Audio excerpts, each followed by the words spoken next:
Hello, and welcome to What the Hélène, the irreverent podcast for ambitious rebels who are determined to unlearn the hustle and find personal fulfillment in a world that feels pressured to drive itself crazy. Now, today's episode is going to be a little bit different. I'm calling it a tub transmission. It might later be called a tub thought, but it is what it sounds like. This was recorded in my bathtub whilst I was taking a bath, soaking like a very pruny oracle, surrounded by bath salts and half-lit candles. I wanted to share this because I am determined to be that much more transparent and authentic about what a holistic life connected to spirit looks like. And I also want to walk what I preach. I want to walk the talk of authenticity because I was just recording it into my phone after doing a meditation. I apologize in advance if the audio is rough. There are going to be some times that are a little boomy, and I've done my best to edit what I can, but I'm letting its imperfection remain. And I'm trusting that you will know immediately whether or not this is the vibe for you. If it isn't, please feel free to wait for the next episode that will be back into teaching you how to break out of the systems. But this, while a little less polished, a little less refined, a little less didactic in nature, is just as important in allowing our minds to start thinking of things differently, to start thinking of things more creatively, more spirit forward. So while I love an analytical interpretation of a problem, I always have to make room for the body and let the wisdom flow through me. So I encourage you to listen to these as though they were an affirmation or some sort of unguided meditation that gets to communicate straight to your unconscious mind. Because I am in flow, I might be speaking a little quickly, and I encourage you to slow down the podcast as you need to. And I think there'll be two parts to this one. But in the future, I will save these sessions for when something comes to me and is on my heart and needs to be out, needs to come out and be shared with you. It is a privilege to have your ear, and I'm grateful that you give me a place to share it. So enjoy this unscripted, as always, message from my heart right into your ears. Thank you in advance for listening. And if this in any way brought anything up, good, bad, negative, juicy in you, let me know. Either comment or reach out to me via email. Let's embrace the imperfection and let's speak what's on our hearts more often. So I'm coming to you from the bathtub today after having just channeled my highest self's wisdom, as one does, because where else would you do it but in the bathtub? It is my sacred space. It is where I get all of my best meditative guidance because it is where I create space for it to come through. It is where I make space to listen, to make abstract that which feels suffocating and concrete and too small for me to put my hands on, like a needle in a haystack. I zoom out and realize it doesn't fucking matter. I'm not a farmer. I'm not a sower. I'm a weaver of truth, and I don't need a needle for that. I just need presence. I just need ears. I just need space. So in taking that space today, channeling my highest self, the first vision that came through in this beautiful garden, slightly jungle, slightly desert landscape was this beautiful moth, big, gorgeous moth, maybe a moon moth, I'm not sure. And what that moth immediately represented to me, which is a question I encourage you to ask yourself if you're ever getting any kind of visual, intuitive feeling, nudge, something. Maybe you see a bird in a tree and you're getting curious about what that could mean for you. You're practicing looking at yourself as part of a larger whole, as a larger ecosystem, with guidance and lessons to be learned everywhere, and gentle reflections of who you are at your best, and occasional glimpses of who you can be at your lowest. So in this moment when I'm looking at this moth, I think, what does it represent to me? And I think so often people imagine their intuition coming in as a butterfly. And this is the first time I've seen a moth in one of my visions. And this moth to me represented so clearly darkness in the best way. Moths reign in the realm of shadow. They are the butterflies of the night. They are the mystery. They have long been associated with, the old ancient ways because they flutter, they fleet, they fly. Even Tolkien features them in The Lord of the Rings because he knows they communicate and are messengers from places farther than we can see, places farther than we can reach. And in my mind's eye, seeing that moth when I was asking for my highest self was so interesting. Because first, I know that moth wanted to lay context. The moth is not simply my highest self. It is the what. It is where I shine. Because a moth cannot be seen unless there is still a glimmer of light in the darkest places. And my highest self came through as a version of Inanna meets Kalima, two different goddesses that tend to represent these deep underworld transformations, who tend to have reigned in the darkness in some capacity, having transformed and moved from the light through the dark passages and tunnels out into a new rebirth. And as I feel I'm going through my own transformation, I see it for what it is. I've been asking myself, what is the space in which I best support those around me? What is this new arena in which I stand next to my clients and help them move through?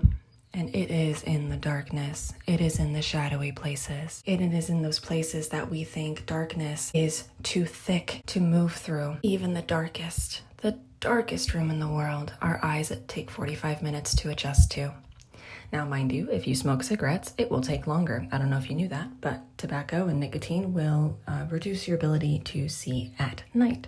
Mind your P's and Q's, folks. Mind your cigs and figs. And in this moment of the truest depths, the moth reminded me that the butterfly doesn't disappear at night. Maybe she lays dormant, but there is always a butterfly version in every ecosystem we go to. That there is a balance, there is equity, there is harmony in spaces that we deem disparate and different and so far apart that they cannot ever collide. And that is not what nature shows us. Nature gives us dawn and dusk and twilight and that little time in the mid-evening where the French call it between wolf and dog, because you cannot tell the difference between one and the other. Yet light shines through just enough for you to recognize the shape of an animal walking towards you. And your intuition has to let you discern and decipher what it is. And it is in those liminal spaces that I work. It is in those liminal spaces that I find you. It is there, whether it be a dark night of the soul, a dark twilight of the soul, whether it is your spirit just waking in the early dawn, still wiping crusties out of your eyes. It is the moment where you do not know what you will open your eyes to find, that I want to be there right beside you, letting you know and guiding you to see that it is exactly what you are prepared to witness, that there is nothing before you that you cannot face. And may I hold a torch, may I guide the way. Because earlier today I also noticed this brilliant phenomenon as I was burning incense, as one does, again, because it smelled so good and it kept going out on me and I kept having to relight it. And I probably took 10 different tries trying to light this incense, but it was so intentional for me to let it burn all the way down. I wanted its fullness to permeate the air. I wanted to breathe in the scent. I also wanted to cover up the smell of my dog's farts. I'll be honest with you there. And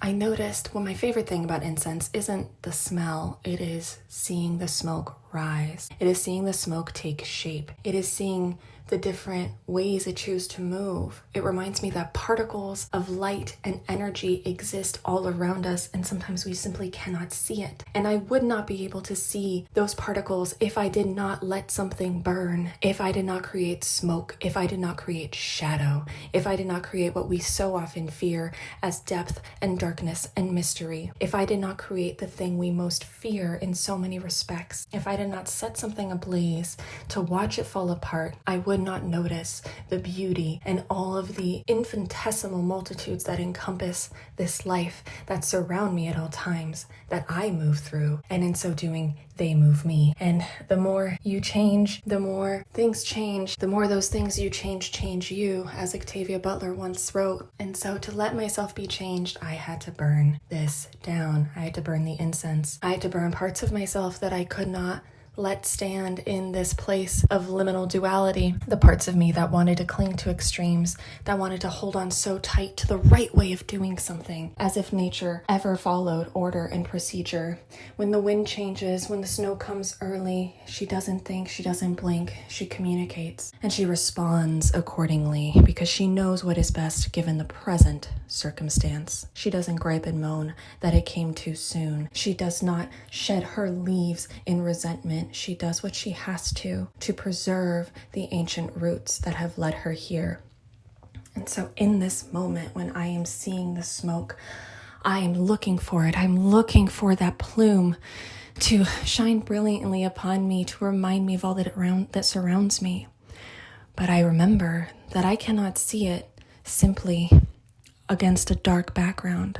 I have to shine a light, just enough, right behind it, just beyond it, to be able to witness its glory, to be able to see its shape. I had to shine a light just beyond it. I had to hold it up to a candle or to the sunlight. I had to let contrast into my life. I had to let the both and come in and shine through so that I could make sense of what I was seeing. I had to make sense of the shape that was before me. It was the only way I could. And so in this life, my highest self, the moth, the darkness, the shadow reminds me that the reason the both and is such an important philosophy in all of my work, in all that I've come to embody, whether it was blending my French and American heritage, my hippie peace-loving ways, but my strong warrior queen energy. When they say men are from Mars and women are from Venus, I tell you, no, I am from Mars, but I look like Venus because I am here to not just be a single planet